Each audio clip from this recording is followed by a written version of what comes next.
How to AdSense code to Blogger. First, open your internet browser and head on over to blogger.com. Once you are now here on the left corner, click on Earnings. Then you will see a button over here when you scroll down that says Connect AdSense. Click on the button that says Connect AdSense.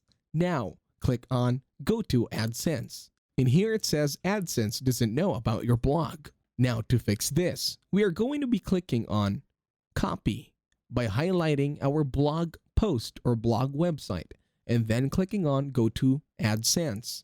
Right now, we will now be redirected to Google's AdSense.